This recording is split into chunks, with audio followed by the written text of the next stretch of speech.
She is a warrior, ain't nothing gonna slow her down. She is a warrior, yeah.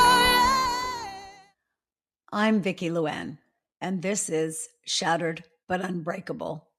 This episode is part of the Take It Back series, where we reclaim voice, truth, and power that was never lost, just buried. In the last episode, we talked about what happened to Medusa, the violence, the betrayal, the moment the system chose itself over her. Now we talk about what happens after a woman survives, because survival is not the end of the punishment. Medusa was not killed immediately. She was transformed. And transformation is how systems avoid accountability while pretending to act. Her hair, once simply part of her body, became snakes. Her face, once human, became something people feared. Her presence, once tolerated, became forbidden. This wasn't mercy. This was containment. Think about what that does. Medusa is still alive, but no longer touchable. Still breathing, but no longer welcome. Still present, but no longer humanized.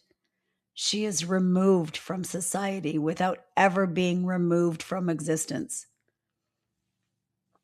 This is what happens when a system wants someone gone, but doesn't want to admit it destroyed them. Here's the part most people miss. Medusa's punishment was not about what she did. It was about what she represented.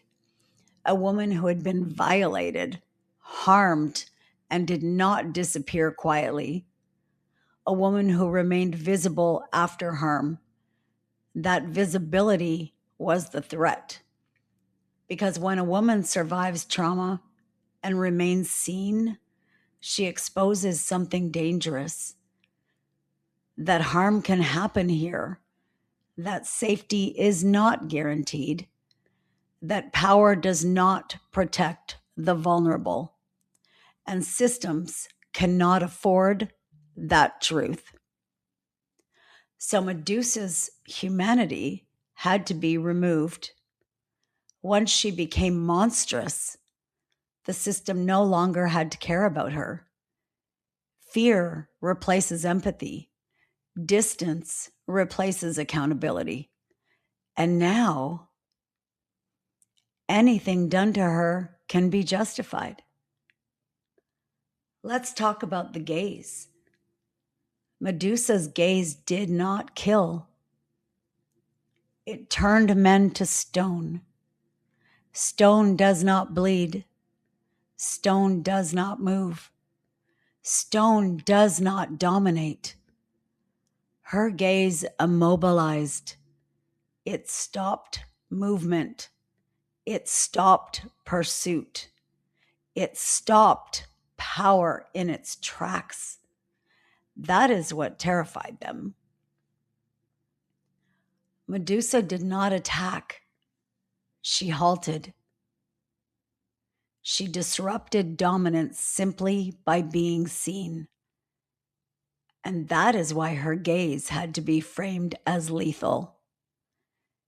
Because if the truth were told that her presence removed power, then the entire hierarchy would be exposed.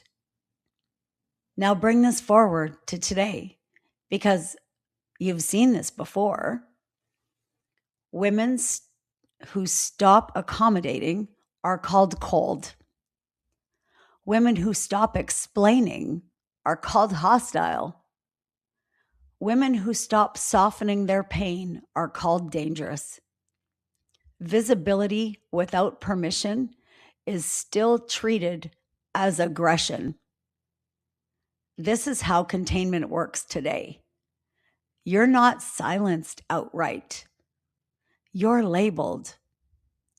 You're too crazy. You're too emotional. You're too angry.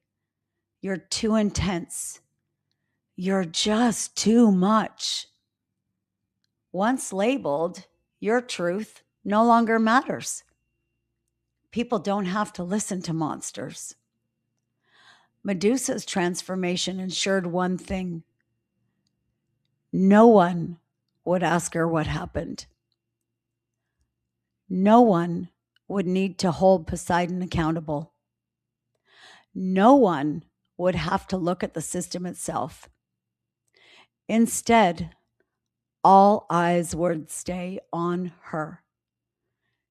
And this is where the pattern locks in. Violation occurs. Harm occurs. The survivor remains visible. The system transformed her into something unrecognizable. Then it calls the transformation justice. This is not ancient behavior. This is current. If you're listening and thinking, I was punished more for my reaction than for what was done to me, that's Medusa. If you were told your boundaries were cruelty, that's Medusa. If your anger made others uncomfortable, that's Medusa. She wasn't punished because she was violent. She was punished because she stopped being manageable.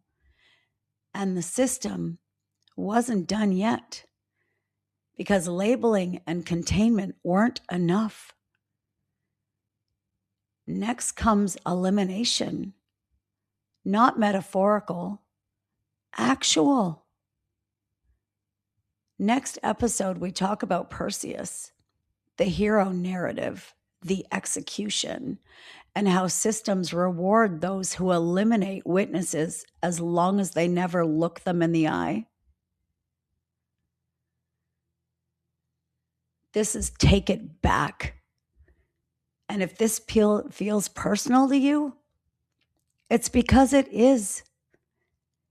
Because this story isn't about Medusa alone. It's about what happens to women when harm doesn't silence them. It's about how survival gets reframed as danger, how boundaries get mislabeled as cruelty, how visibility becomes a threat instead of a truth. Medusa wasn't punished for violence. She was punished for existing after it. And that pattern didn't end with myth. If you've ever been blamed for your response instead of the harm,